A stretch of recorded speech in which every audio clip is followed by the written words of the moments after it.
Hi, my name's Sarah and I'm from Maker Futures, and this little video is going to show you how to do some measuring skills and to do some sawing skills, and we'll wrap it all up with showing you how to create a cool little product.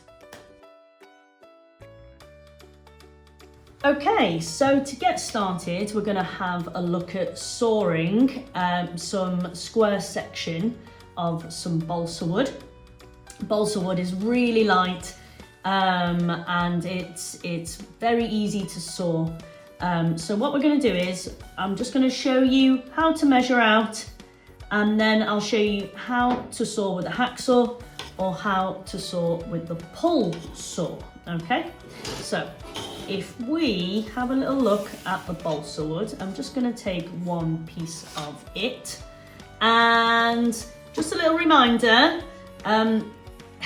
try to not use plastic rulers when we are doing some precision measuring, and the reason for that is they've got a little gap at the start so that zero actually starts here, which provides a bit of difficulty in woodwork or any kind of measuring out with materials. We use metal rulers or steel rulers because zero always starts right at the end. Okay, so when we use it to measure a piece of wood, we can put the ruler right at the end of the piece of wood, and we're going to take our pencil and I'm just going to mark out 5 centimeters or 50 millimeters. So in kind of woodwork or any work with materials, we do try to use millimeters. Okay, so you take your centimeters and you add a 0 at the end. So we've got 50 millimeters here. Now this is a plastic tri-square. Okay, so tri-squares are a great tool, and we use tri-squares to mark out perpendicular lines. Okay, so lines that are at a perfect right angle. So when we buy wood from the shop, we hope it's all been cut nice and straight, and it should have, which means when we use tools like a tri-square or a set square and we put it along the edge, we should be getting a perfectly perpendicular straight line. Okay, so I've just marked out the top there. Now good practice is to actually mark it out all the way around. Now when I'm using my tri-square, I don't want a gap here. It's got to be tight up, the handle against the material, and then I know I'm getting a lovely straight line. Even when I'm using the pencil, I can feel how soft the balsa wood actually is. Okay, so it's not the most perfect marking out in the world, and that's probably because I'm using a plastic tool, but it certainly will do. Okay, and when the lines are all the way around, it just helps with the accuracy of my sawing. Okay, so balsa wood marked out. I'm going to take my bench hook and I'm going to clamp it down to the table because I don't want my bench hook moving around. Now I'm right-handed, okay, so I'm going to be sawing here where the gap is. If you're left-handed, turn the bench hook over and you'll find a gap on the left side because you'll be sawing here. That means if I'm right-handed sawing here, I don't want my clamp in the way. So I'm going to put my clamp on the other side. Okay, so clamp has attached my bench hook to the table. I've marked out my balsa wood and I'm going to place it right at the top of the bench hook here, and I'm going to put my hand like a bridge over the top, holding the balsa wood, holding the bench hook, and I'm going to just push it back so that the line is very close to where the edge is here, because I can always use that as a guide when I'm sawing. So I'm going to use my junior hacksaw, and remember, junior hacksaws aren't really for sawing wood, but they're nice and light and they're small and they saw a very good straight line.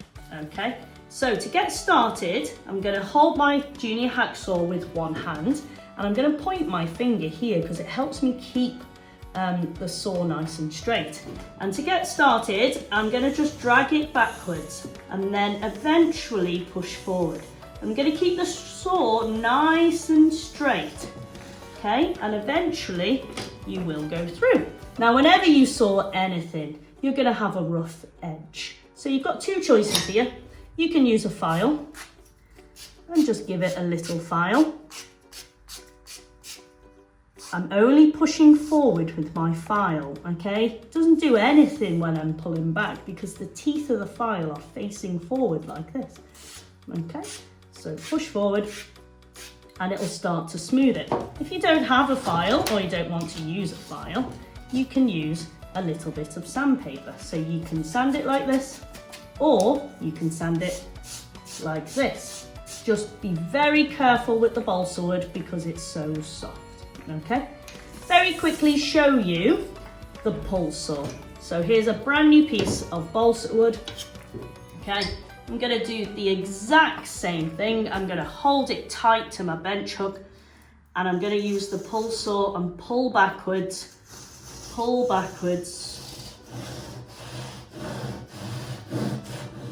and it cuts through very, very easily. If I had my working advice, I could hold it two hands and saw like this, okay?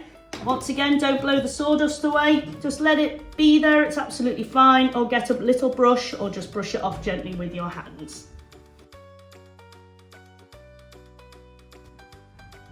Okay, a lovely activity that you can do relating to measuring and sawing is to create a little nameplate or some kind of, I don't know, door plaque, okay, with an initial on, or some kind of image, okay?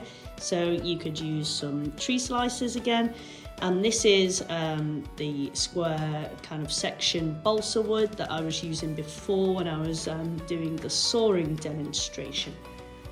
So it's a lovely activity, requires a little bit of planning ahead, okay?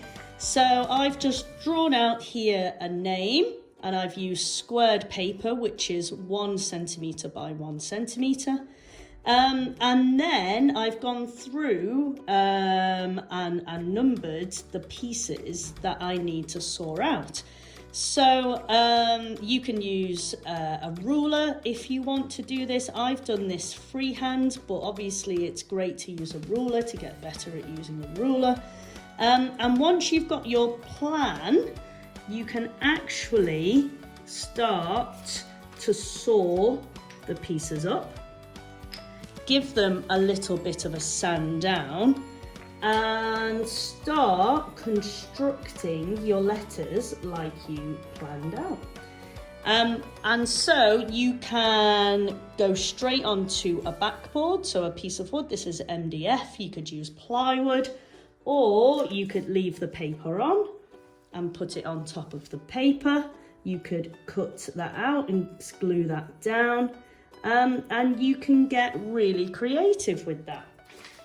There is a program that you can use too called Pixel Art, and it's free, and you can create any kind of picture you want using the software. So you could do it by hand first, then you could go on the computer and do it, and then you can make a wooden version of it too.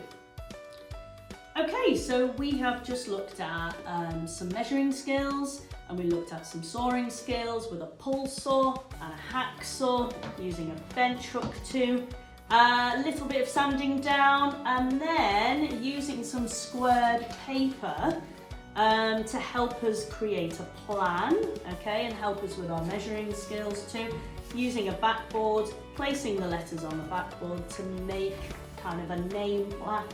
And don't forget, if you kind of look on the woodworking page in the skills library, there's lots of worksheets that are relating to all of the skills that we've done videos about too. So I hope you have fun having a go at some woodwork in your classes.